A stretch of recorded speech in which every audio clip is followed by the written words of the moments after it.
Welcome to what you need to know before purchasing your equipment. During this program, I will discuss the essential equipment required for manufacturing spray foam insulation. This equipment is available in various formats and it is crucial to determine your specific needs before making any purchases. My goal is to encourage you to consider your requirements so that you can engage effectively with an equipment supplier. Initially, you'll need to address the basic requirement, followed by the more challenging questions of how you want the equipment configured. This chapter will guide you through understanding the fundamentals equipment necessary for applying SPF.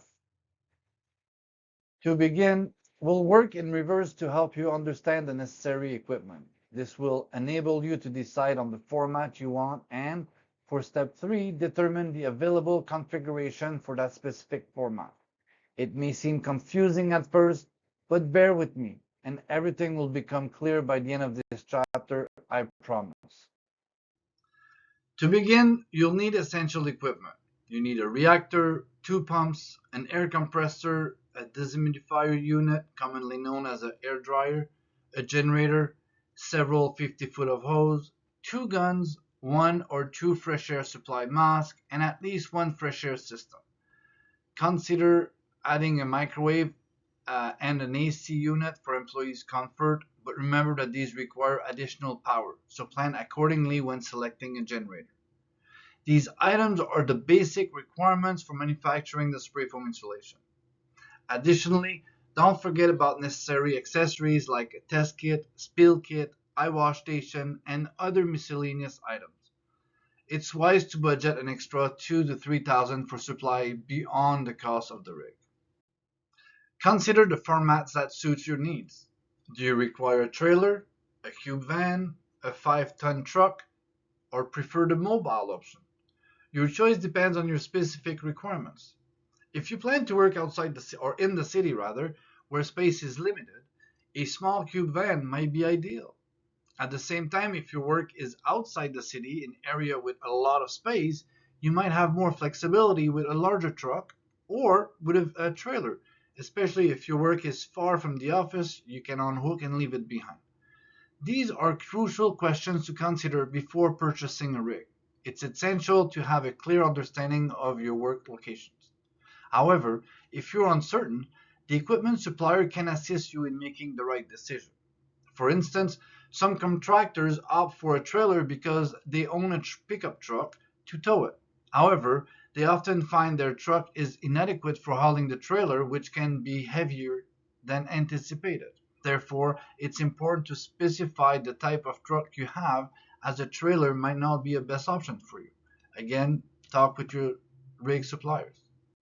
Now, pricing and buying new versus second hands are common questions from new contractors, and these are challenging to answer due to the various reasons for buying new and or second-hand rigs.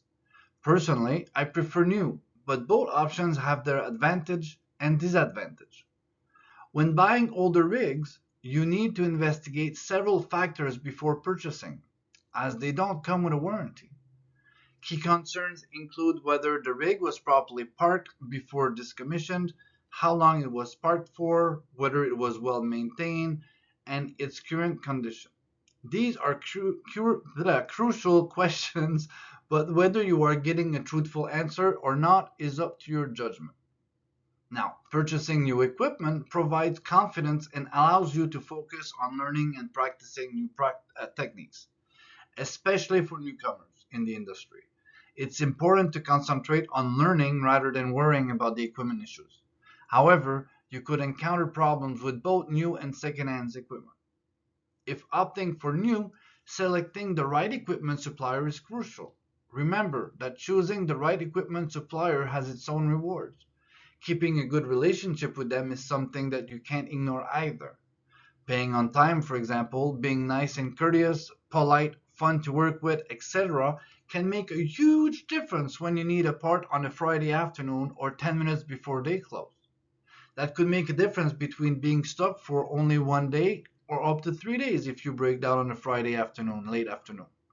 Can you afford that? Additionally, consider the configuration of your rig's interior. While there are limitations to changing the layout, it's worth imagining what would work best for you. However, ensure compliance with transportation regulation in your jurisdiction, which your supplier should be aware of when building the rig. To manufacture spray foam insulation, essential equipment includes a reactor, pumps, an air compressor, a dehumidifier or the air dryer, a generator, hoses, guns, fresh air mask, and a fresh air system. Optional items like a microwave and AC unit require additional power consideration. Budget an extra $2,000 to $3,000 for supply beyond the rig cost. Consider the format of your rig based on your work environment, whether it's a city or a country, and ensure your vehicle can handle the rig's weight. Decide between new and used equipment, weighing the benefits of warranty and reliability against cost savings. Establish a good relationship with your equipment suppliers for better service and support. Now, the question that everybody has been waiting for. I would estimate that the full cost of new equipment, the membership cost for the QAP, the training cost, the evaluation cost, the material cost, let's say 5 sets, the vehicle insurance, the general liability insurance, and everything else, you're probably be looking at about 150,000 to about 200,000 roughly. And this concludes this chapter on what to know before purchasing your equipment. I hope this have clarified your needs and that it has provided enough material for you to think about what your needs are and hopefully have a better understanding before going shopping for the right equipment.